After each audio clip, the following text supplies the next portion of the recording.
며느리의 오만한 한마디가 불러온 인생 역전극. 평생 헌신해온 시어머니에게 돌아온 건 내 집에서 나가라는 차가운 말뿐이었습니다.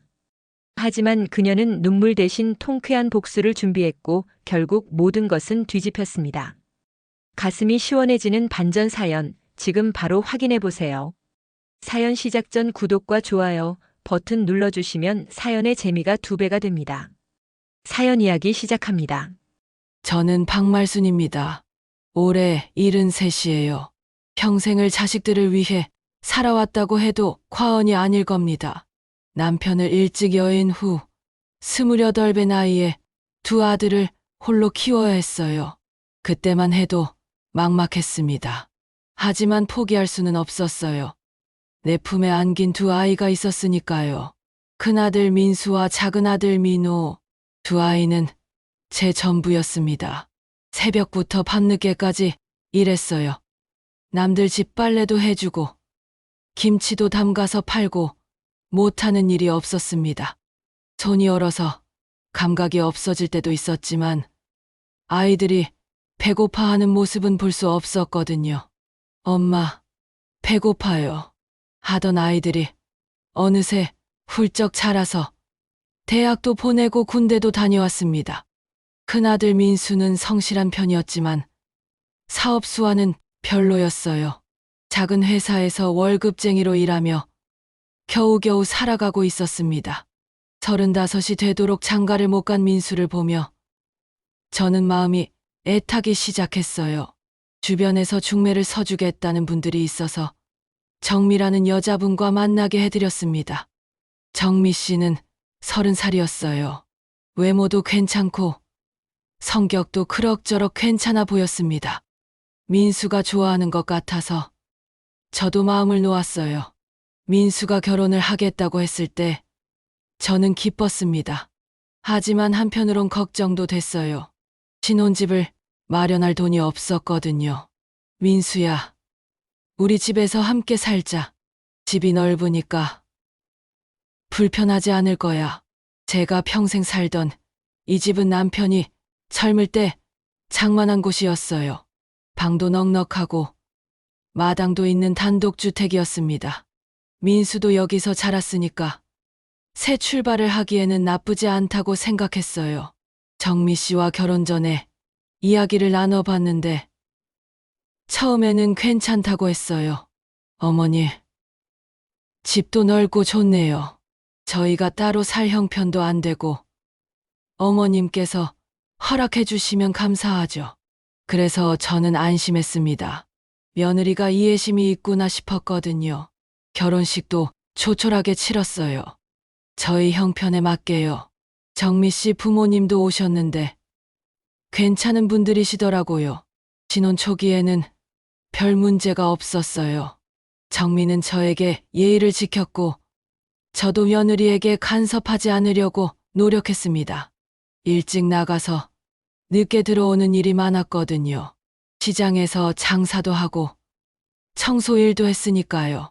하지만 시간이 지나면서 분위기가 조금씩 변하기 시작했어요. 결혼한 지 3달쯤 됐을 때였어요.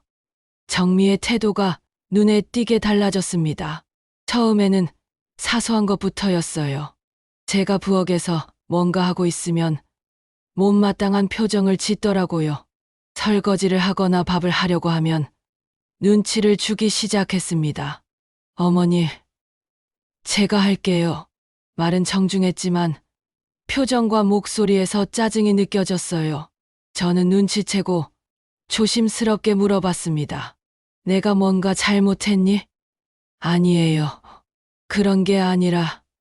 정미는 영악한 대답을 피했어요. 하지만 저는 알 수 있었습니다. 시어머니와 한 집에 사는 게 불편하다는 거요.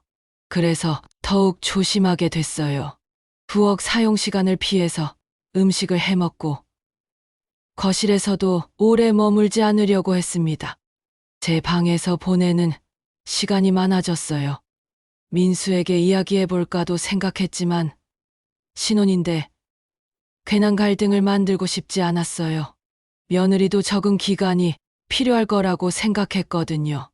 하지만 정미의 태도는 점점 더 노골적으로 변했습니다. 결혼 6개월이 지날 무렵 정미는 아예 저를 무시하기 시작했어요. 인사를 해도 대충 넘어가고 뭔가 물어봐도 성의 없는 대답만 하더라고요. 심지어는 제가 있는 곳에서 인수에게 이런 말을 하기도 했습니다. 여보, 우리 독립할 생각 없어요? 신혼인데 이렇게 사는 게 맞나 싶어서요. 민수는 당황한 기색이 역력했어요. 정미야, 지금 당장 집 얻을 돈이 없잖아. 조금만 참자. 언제까지요? 저희가 평생 여기서 살아야 해요. 그 말을 들으니 가슴이 답답해졌어요. 하지만 참았습니다. 아직은 참을 수 있을 것 같았거든요. 그런데 며칠 후 더 충격적인 일이 있었어요. 제가 우연히 정미가 친구와 통화하는 걸 들었는데 이런 말을 하더라고요. 시어머니가 진짜 답답해 죽겠어.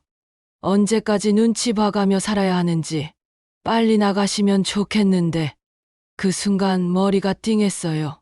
내가 이 집에서 나가야 하는 존재라는 건가? 내가 평생 살던 집에서. 그날 밤 잠을 못 이뤘어요. 남편 생각도 나고 젊은 시절 이 집에서 아이들과 함께했던 추억도 떠올랐습니다. 그런데 이제는 이 집에서 나가야 하는 신세가 된 건가요? 그래도 며칠은 더 참아봤어요. 혹시 제가 잘못 들었을 수도 있고 정미가 스트레스를 받아서 그런 말을 한 걸 수도 있다고 생각했거든요. 하지만 일주일 후 결정적인 순간이 왔습니다. 그날은 제가 감기에 걸려서 몸이 좀 안 좋았어요. 그래서 평소보다 일찍 들어왔습니다. 부엌에서 간단하게 죽을 끓여 먹으려고 했는데 정미가 들어오더니 버럭 소리를 질렀어요. 어머니, 지금 뭐 하세요? 몸이 안 좋아서 죽 좀 끓이려고. 지금 제가 저녁 준비하려고 하는데 왜 부엌을 쓰세요? 순간 어이가 없었어요. 아픈데 죽 하나 끓이는 것도 안 된다는 건가요? 그럼 내가 언제 부엌을 쓸 수 있는 거니? 어머님이 쓰시는 시간이 따로 있잖아요. 왜 갑자기 이러세요? 말다툼이 시작됐어요. 처음에는 조심스럽게 했지만 정미의 말이 점점 더 심해졌습니다. 어머님, 솔직히 말씀드릴게요. 저희 결혼한 지 벌써 8개월이에요. 언제까지 이렇게 살아야 하나요? 정미야, 무슨 말을 하는 거니? 저희도 독립하고 싶어요. 신혼인데 시어머니와 함께 사니까 너무 불편해요. 그때까지는 그러려니 했어요. 젊은 부부니까 그럴 수 있다고 생각했거든요. 하지만 다음 말이 저를 완전히 무너뜨렸습니다. 여긴 제 집이에요. 그러니까 제발 나가주세요. 그 말이 나오는 순간 온몸이 얼어붙는 것 같았어요. 제 집이라고? 내가 나가라고? 이 집은 제 남편이 땀과 눈물로 마련한 집이에요. 제가 30년 넘게 살아온 집이고 아이들이 자란 집입니다. 그런데 며느리가 자기 집이라고 하며 나가라고 하다니 그때 민수가 들어왔어요. 소리를 듣고 온 것 같더라고요. 무슨 일이야? 정미가 울면서 말했어요. 여보, 어머님이 자꾸 제가 요리할 시간에 부엌을 쓰신다고. 저도 불편해요. 민수는 저를 보더니 난처한 표정을 지었어요. 어머니, 민수야, 정미 말이 맞니? 여기가 정미 집이니? 민수는 대답을 못했어요. 그냥 고개를 숙이고 있을 뿐이었습니다. 그 순간 저는 모든 걸 이해했어요. 내 아들도 결국 아내 편이구나. 나는 이제 이 집에서 환영받지 못하는 존재가 된 거구나. 그날 밤 저는 잠을 한숨도 못 잤어요. 정미의 말이 계속 머릿속에 맴돌았습니다. 여긴 제 집이에요. 그러니까 제발 나가주세요. 사실 울고 싶었어요. 억울하고 서러웠거든요. 하지만 눈물이 나오지 않았어요. 너무 충격적이어서 그랬나 봐요. 새벽이 되어서야 마음을 정했습니다. 나가자. 더 이상 여기서 눈치 보며 살 수 없다. 아침에 조용히 짐을 쌌어요. 별로 가져갈 것도 없었어요. 옷가지 몇 벌과 필요한 서류들, 그리고 남편 사진 몇 장. 민수와 정미가 출근한 후에 집을 나왔어요. 근처에 있는 고시원에 방 하나를 얻었습니다. 작고 초라했지만 그래도 제 공간이었어요. 오후에 민수가 전화를 걸어왔어요. 어머니, 어디 가셨어요? 집에 안 계시네요. 고시원에 방을 얻었다. 어머니, 왜 그러세요? 너희들이 불편해하는데 뭐. 나도 눈치 보기 싫어서. 어머니, 정미가 좀 예민해서 그래요. 조금만 참으세요. 참으라고? 내가 뭘 더 참아야 한다는 걸까요? 민수야, 괜찮다. 내가 알아서 할 테니 걱정 마라. 어머니, 그리고 민수야, 정미 말대로 그 집은 이제 너희 집이다. 편하게 살아라. 전화를 끊고 나니 마음이 조금 편해졌어요. 이제 누구 눈치도 보지 않고 살 수 있겠구나 싶었거든요. 고시원에 정착한 지 일주일쯤 됐을 때 작은 아들 민호가 찾아왔어요. 어머니, 왜 이런 곳에 계세요? 민호는 형과 달리 제게 늘 따뜻했어요. 결혼한 후에도 자주 안부를 물어보고 명절에는 꼭 찾아와서 인사를 드렸거든요. 민호 아내인 영희도 마찬가지였어요. 시어머니라기보다는 친엄마처럼 대해줬습니다. 민호야, 형님 집에서 나왔다. 왜요? 무슨 일 있었어요? 저는 민호에게 그간 있었던 일을 다 말해줬어요. 정미의 태도부터 마지막에 나가라고 한 말까지요. 민호는 화가 난 표정이었어요. 어머니, 형님이 너무하네요. 어떻게 어머니를 이런 곳에 혼자 계시게 해요? 민수도 어쩔 수 없었을 거야. 아내가 있는데. 그래도 그렇죠. 어머니, 저희 집으로 오세요. 민호 부부는 진심으로 저를 걱정해줬어요. 하지만 저는 거절했습니다. 고맙지만 너희도 신혼인데 시어머니가 끼어들 수 없지. 어머니, 저희는 괜찮아요. 영희도 어머니 모시고 싶어 해요.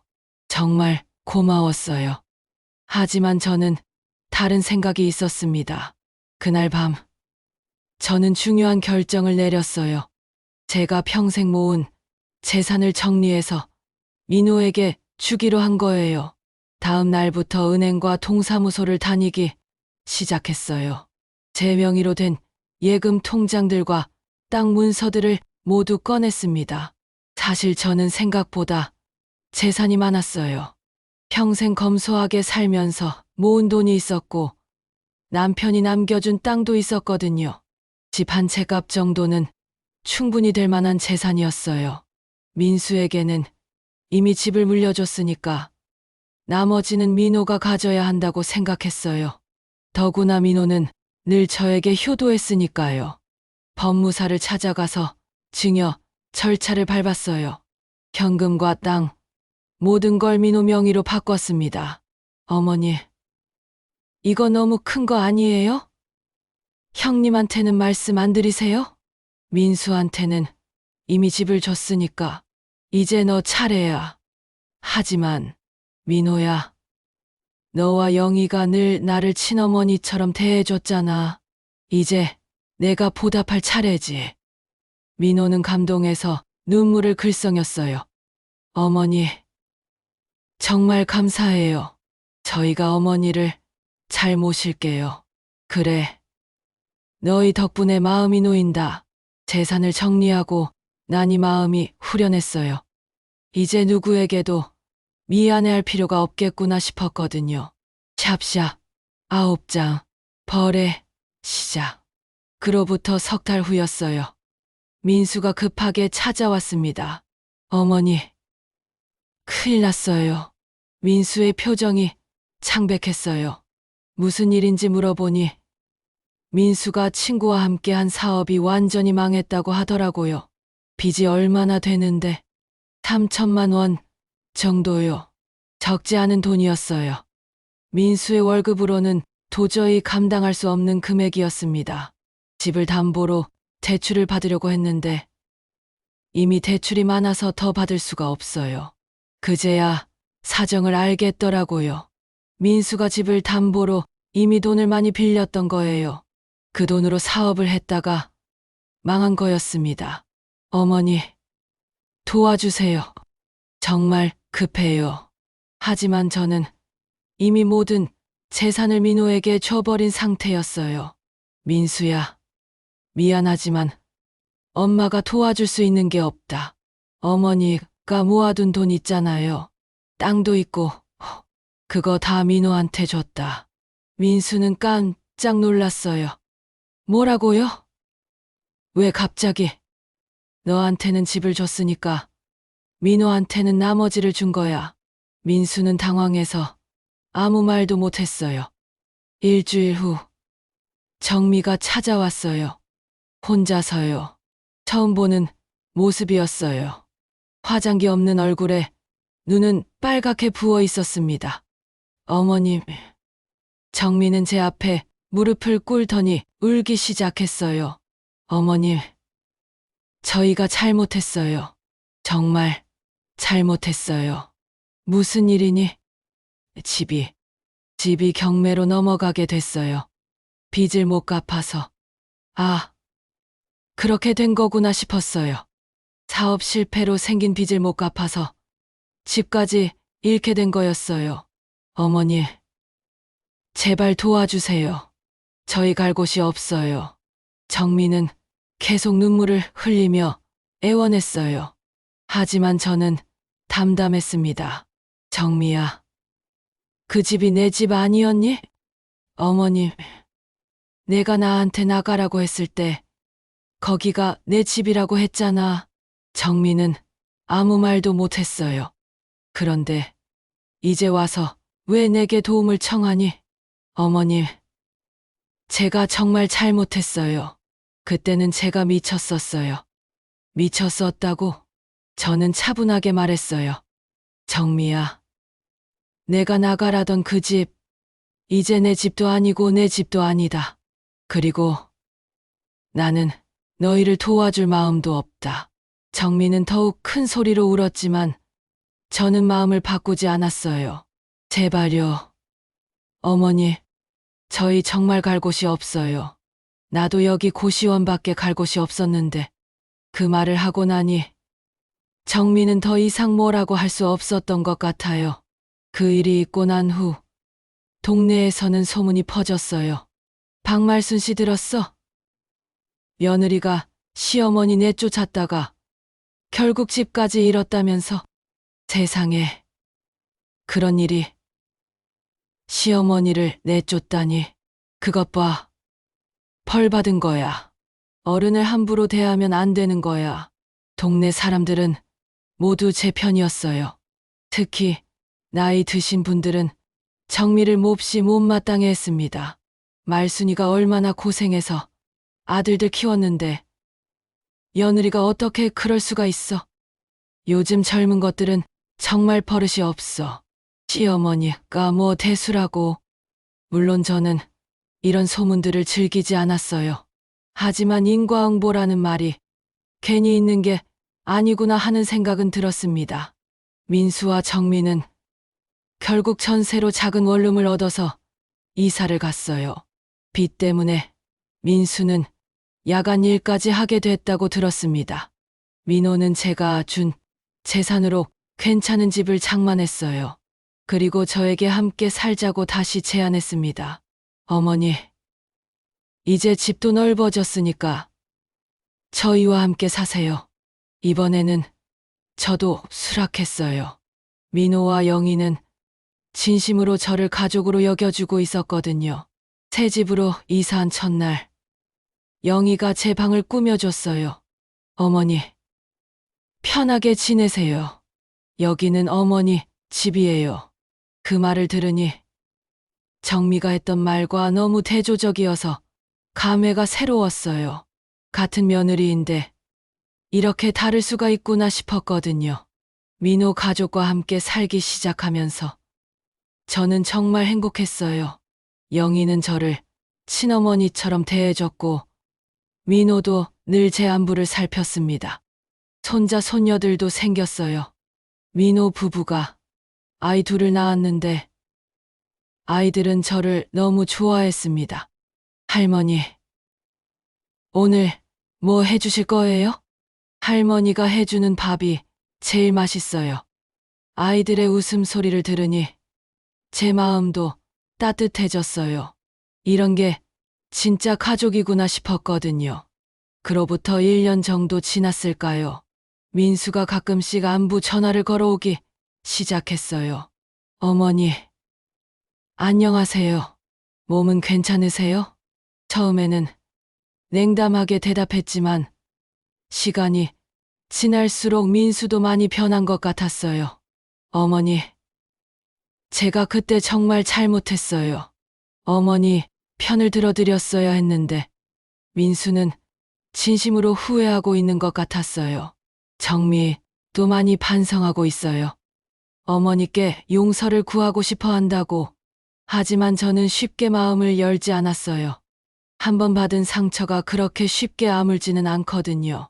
민수야, 이제 와서 후회해도 소용없다. 그때 너는 내 선택을 했고 나도 내 선택을 했어.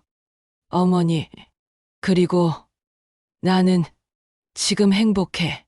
민호 가족과 잘 살고 있으니까 걱정 마라. 민수는 더 이상 뭐라고 하지 못했어요. 2년이 더 지난 어느 날 정미가 다시 찾아왔어요. 이번에는 혼자가 아니라 민수와 함께였습니다. 어머니, 안녕하세요. 정미의 모습은 예전과 많이 달랐어요. 훨씬 수척해져 있었고 눈가에는 세월의 흔적이 역력했습니다. 고생을 많이 했구나 싶었어요. 어머니, 정말 오랜만이에요. 그러게, 2년 만이네. 정미는 조심스럽게 말을 꺼냈어요. 어머니,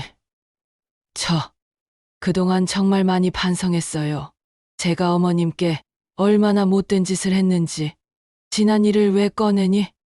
어머님께 진심으로 사과드리고 싶어서요. 제가 정말 잘못했어요. 정미는 다시 눈물을 흘렸어요. 하지만 예전처럼 무릎을 꿇고 애원하는 모습은 아니었습니다. 진심으로 잘못을 인정하는 모습이었어요. 어머님, 저는 정말 어리석었어요. 어머님이 얼마나 힘들게 민수를 키우셨는지, 얼마나 많은 희생을 하셨는지 몰랐어요. 이제 알았으니 다행이지. 어머님께서 저희에게 집까지 물려주셨는데 저는 감사하기는커녕 어머님을 내쫓으려고만 했어요. 정말 짐승만도 못한 짓을 했어요. 저는 정미를 가만히 바라봤어요. 진심 같기는 했지만 아직 완전히 믿기는 어려웠거든요. 민수가 옆에서 말했어요. 어머니, 저희가 정말 잘못했어요. 어머니 없이 지난 3년이 어떤지 이제야 알겠어요. 무슨 말이니? 힘들 때 의지할 곳이 없어서. 정미 또 많이 힘들어했어요. 친정 부모님도 돌아가시고 혼자 감당하기에는 너무 버거웠나 봐요. 그제야 정미의 상황을 조금 이해할 수 있었어요. 하지만 그렇다고 해서 예전 일이 정당화되는 건 아니었죠. 정미야, 내 사정은 알겠다. 하지만 나도 이미 내 길을 정했어. 민호 가족과 잘 살고 있으니까 이제 와서 예전으로 돌아갈 생각은 없다. 정미는 고개를 끄덕였어요. 네, 어머님. 저도 그게 맞다고 생각해요. 저는 그냥 어머님께 용서를 구하고 싶었을 뿐이에요. 용서. 네, 제가 어머님께 한 일들, 정말 용서받을 수 없는 일이지만 그래도 어머님께 진심으로 사과드리고 싶었어요. 정미의 진심이 느껴졌어요. 예전처럼 무언가를 바라고 하는 말이 아니라 정말로 잘못을 인정하고 있었습니다. 저는 한참을 생각해 봤어요. 용서를 해야 할까요? 아니면 계속 마음을 닫고 있어야 할까요? 정미야, 내가 진심으로 반성하고 있다는 건 알겠다. 하지만 상처받은 마음이 하루아침에 낫지는 않는다. 네, 어머님, 저도 알아요. 하지만 그래도 같은 가족이었으니까 원수처럼 지낼 필요는 없겠지. 정미의 얼굴이 조금 밝아졌어요.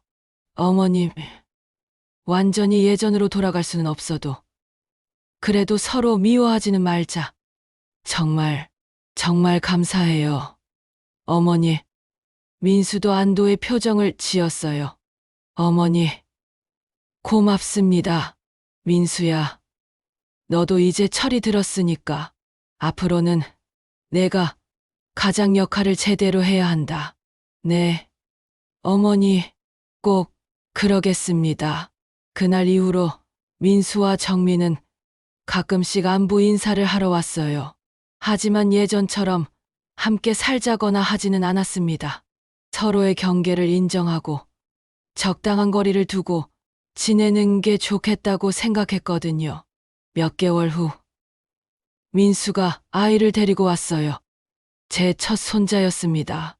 어머니, 손자 보여드리러 왔어요. 아이는 5살 정도 됐을까요? 저를 보고는 조금 낯설어 했어요. 당연하죠. 할머니와 함께 산 적이 없었으니까요. 할머니야, 인사해. 정미, 아이에게 말했어요. 아이는 조심스럽게 고개를 숙였습니다. 안녕하세요. 할머니, 그 순간 가슴이 뭉클했어요. 내 첫 손자구나 싶었거든요. 그래, 우리 손자. 할머니가 맛있는 거 해줄게. 아이는 처음에는 낯설어 했지만 시간이 지나면서 점점 저에게 다가왔어요. 아이들은 역시 순수하구나 싶었습니다. 할머니, 이거 맛있어요. 그래? 할머니가 더 맛있는 거 많이 만들어줄게. 민수가 옆에서 흐뭇하게 바라봤어요. 어머니, 아이가 할머니를 많이 좋아하는 것 같아요. 아이들은 다 그렇지. 순수하니까. 그날 이후로 민수는 한 달에 한 번씩 아이를 데리고 왔어요. 저도 손자를 보는 게 즐거웠거든요. 이제 저는 민호 가족과 함께 평온한 일상을 보내고 있어요. 아침에 일어나서 손자 손녀들 아침 챙겨주고 며느리와 함께 시장도 가고 저녁에는 가족들과 함께 TV를 보며 담소를 나눕니다. 영희는 정말 착한 며느리예요. 저에게 늘 따뜻하게 대해주고 무엇보다 진심으로 존중해줍니다. 어머니, 오늘 뭐 드시고 싶으세요? 어머니가 해주시는 음식이 제일 맛있어요. 어머니 덕분에 저희가 정말 행복해요. 이런 말들을 들을 때마다 정미와는 정말 다르구나 싶어요. 같은 며느리라도 이렇게 다를 수가 있다니요. 민호도 마찬가지예요. 회사에서 돌아오면 제일 먼저 제 안부를 물어봅니다. 어머니, 오늘 어떻게 보내셨어요? 몸은 괜찮으세요? 뭐 필요한 거 있으면 언제든지 말씀하세요. 이런 관심과 사랑을 받으니까 제 마음도 따뜻해져요. 손자, 손녀들도 저를 너무 좋아해요. 할머니, 오늘 뭐 해주실 거예요? 할머니랑 놀고 싶어요. 할머니가 해주는 간식이 제일 맛있어요. 아이들의 웃음소리를 들으니까 살맛이 나요. 이제 저는 76이 됐어요. 그동안 참 많은 일들이 있었죠. 좋은 일도 있었고 힘든 일도 있었어요. 하지만 지금 돌이켜보니 모든 게 다 의미가 있었던 것 같아요. 정미에게 상처받았던 일도, 민수에게 실망했던 일도 모두 제게 중요한 교훈을 줬거든요. 세상에는 두 종류의 사람이 있는 것 같아요. 받은 사랑에 감사하며 보답하려고 하는 사람과 받은 사랑을 당연하게 여기며 더 많은 걸 요구하는 사람. 민호와 영희는 전자에 해당하는 사람들이에요. 제가 해준 작은 것에도 항상 고마워하고 저에게 더 큰 사랑으로 보답해 줍니다. 반면 민수와 정민은 적어도 예전에는 후자였죠. 제가 집까지 물려줬는데도 당연하게 여기고 오히려 저를 부담스러워했으니까요. 하지만 이제는 민수도 많이 달라진 것 같아요. 어려움을 겪으면서 가족의 소중함을 깨달았나 봐요. 사람은 누구나 실수를 할 수 있어요. 중요한 건 그 실수에서 배우고 성장하는 거죠. 민수와 정미도 지금은 예전의 잘못을 인정하고 반성하고 있으니까 그걸로 충분해요. 저는 이제 원망이나 미움 같은 감정은 내려놓았어요. 대신 감사한 마음으로 하루하루를 살아가고 있습니다. 민호 가족 덕분에 제 노년이 이렇게 행복할 수 있게 됐으니까 정말 감사할 따름이에요. 가끔 혼자 있을 때 하늘나라에 있을 남편 생각을 해봐요. 여보, 우리 아들들 이제 다 컸어요. 민수도 철이 들었고 민호는 정말 효자로 잘 자랐어요. 그리고 저는 지금 정말 행복해요. 남편도 하늘에서 흐뭇하게 바라보고 있을 거라고 생각해요. 앞으로 얼마나 더 살 수 있을지는 모르겠지만 남은 시간 동안은 지금처럼 행복하게 살고 싶어요. 민호 가족과 함께 감사한 마음으로요. 그리고 가끔은 민수네 손자도 보면서 할머니 역할도 하고요. 인생이 참 묘해요. 힘들 때는 영원히 힘들 것 같았는데 지나고 나니 그 모든 게 제게 소중한 교훈이 됐어요. 지금의 저는 정말 만족스러워요. 사랑하는 가족들에게 둘러싸여 있고 마음도 평안하고 건강도 괜찮거든요. 이게 바로 제가 꿈꿔왔던 노년의 모습인 것 같아요. 감사합니다. 민호야, 영희야, 그리고 사랑하는 손자, 손녀들아, 여러분 덕분에 제가 이렇게 행복할 수 있어요. 사연 재밌게 들으셨나요? 구독과 좋아요 잊지 마시고요. 댓글로 여러분의 생각을 나눠주세요. 다음 영상에서도 더 감동적이고 흥미로운 이야기로 찾아뵙겠습니다. 함께 해주셔서 감사합니다.